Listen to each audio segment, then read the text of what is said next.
The definition of religion in a lot of dictionaries says that religion is a belief in a supreme being and faith and practices related to this.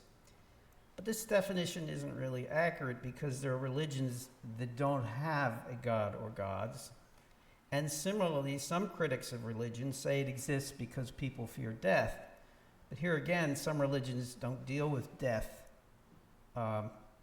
or afterlife, or some have no heaven and hell. They have different things. So that isn't accurate. I personally would expand even a limited definition of religion to include the notion that religion is a set of beliefs and actions that give meaning and purpose to life and provide for modes of behavior on how one should live his or her life. In other words, religion can provide the mechanism for how one should relate to the world around them. I also believe that an essential part of any religion is its spirituality. To be sure, not every religion nor many supposedly religious people actively pursue their own spirituality, but I believe it's a lack of spirituality that can be detrimental to one's own being. In recent times, the word spirituality sort of has been co-opted as a descriptive word in situations that are seemingly far from religious, or are they? We hear people describing a good meal as a spiritual experience. We hear people referring to a walk in the woods as spiritual. We talk of New Age spirituality. Some years ago, a New York Times article described Unitarian Universalism as having a new kind of spiritualism. Well, actually, spiritual and spirituality have similar meanings, but spiritualism is related to communicating with dead people, so that doesn't quite fit.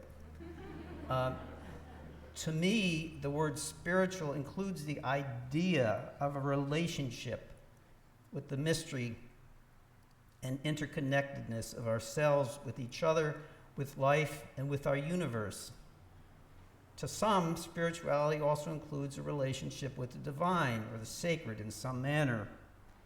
And some of us see the sacred in each other, in life, and in the universe as a whole. How each person experiences the spiritual is different. What may be spiritual to one person is not to another, and vice versa. But the spiritual is all around us. It's in each of us, each and every day. We only need to slow down our hectic pace and reach out a little to experience it. I think this is particularly true here on Cape Cod. A fine painting may have specific and technical words to describe it, but the thing that captures the imagination, the heart, and the emotion of the viewer is the spiritual. Similarly, music may have form and content and may take great skill to perform, but when it generates feelings of awe and captures the soul, it is spiritual in nature. We human beings exist in 3 dimensions: our body, our mind, and our spirit. To be healthy and happy, we need to have a balance between these 3.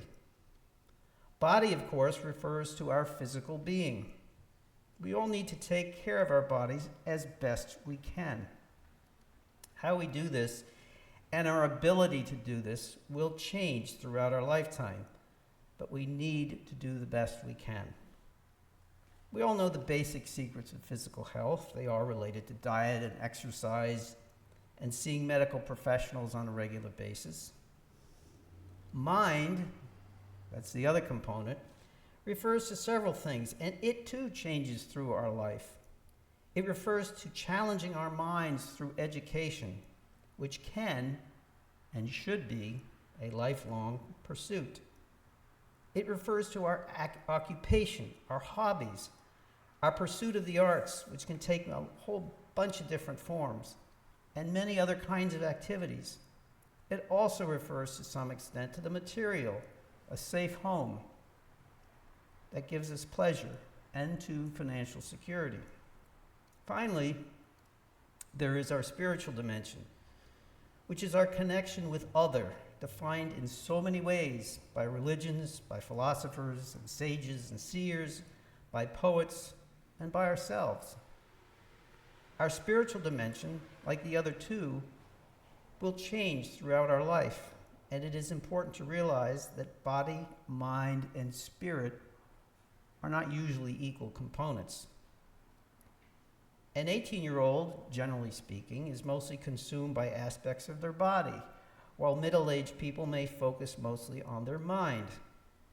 Our spiritual dimension may become more important as we grow older, but not necessarily. Some people, it's not important, which is sad. It can be important to younger people too sometimes. Our spiritual dimension may be defined by a religion or a philosophy. Religious people most definitely can be spiritual, but many, if most, are not. Remember, religion is defined by beliefs, faith, and practices.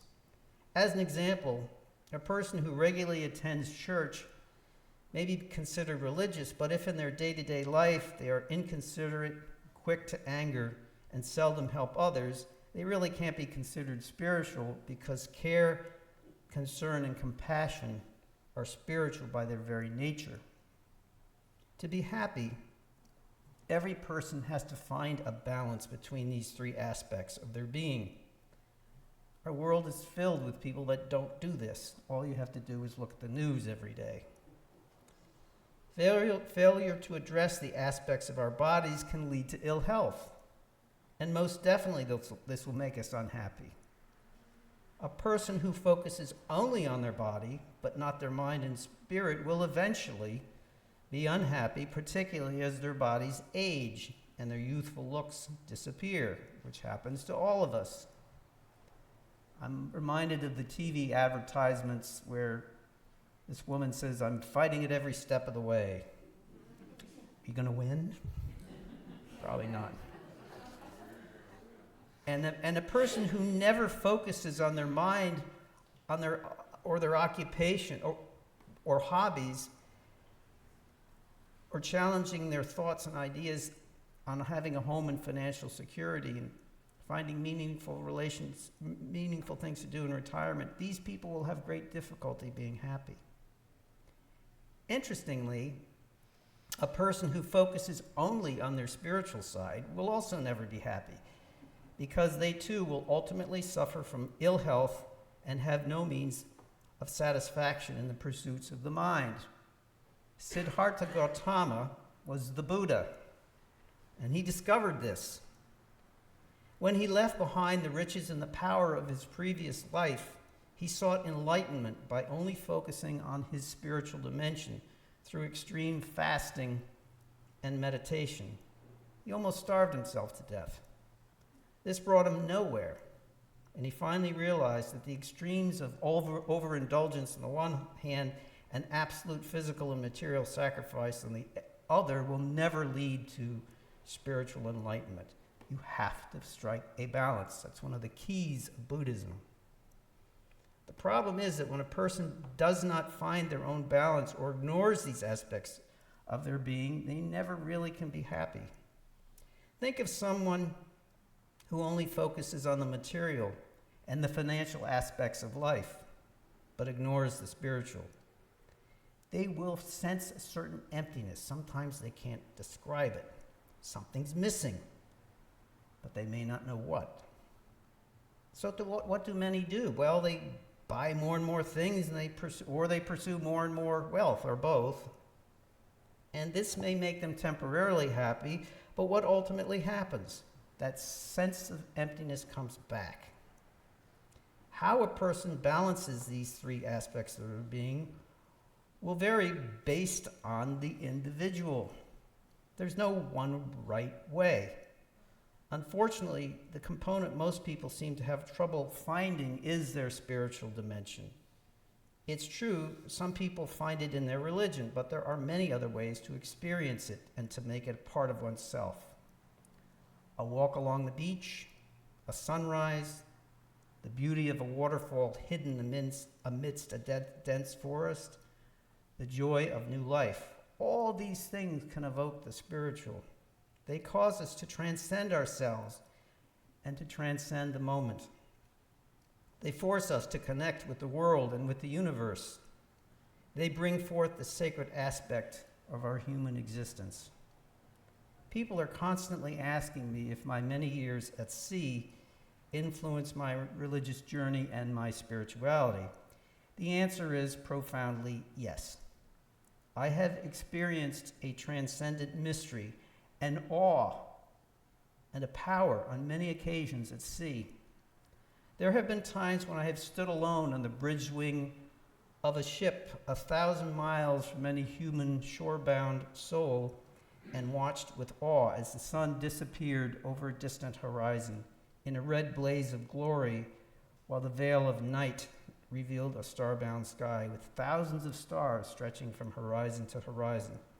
It was as though my world teetered on the edge of forever. I have watched with awe and even sometimes fear as an angry ocean tossed even my huge ship about as though it were merely a small toy boat. In all these experiences, I have been constantly reminded of the fragility of my existence and of the sacredness of the earth and the cosmos, which shines boldly bright in the darkness of an ocean night. Such transcending thoughts have made me a deeply spiritual person. I can no longer live in a day-to-day moment without contextualizing everything that happens to me as part of a greater whole. During my training in ministry, I worked as a chaplain in a major Washington, D.C. hospital. I was assigned to the oncology unit, that's the cancer unit, and to the cardiac care unit. It's difficult to describe briefly how profound this experience was, but I think the single biggest lesson I learned was related to the importance of spirituality. My assignment to oncology and cardiac care placed me on a daily basis with people and families who were experiencing serious illness and those who were facing death. What I found was that people who possessed a strong spiritual dimension in their life seemed to be better able to cope with the serious situation they were in. In cases where people had no sense of spirituality, I encountered hostility, anger, and fear in nearly every case. I make no judgment about this, it's simply what I observed. Another important lesson that I learned during my work in the hospital was about developing one's spirituality. Based on my studies during my graduate degree in counseling, I assumed that most people in a serious illness or dying situation would develop spirituality through that situation and tackle some of the big questions and profound questions of life if they hadn't already done so.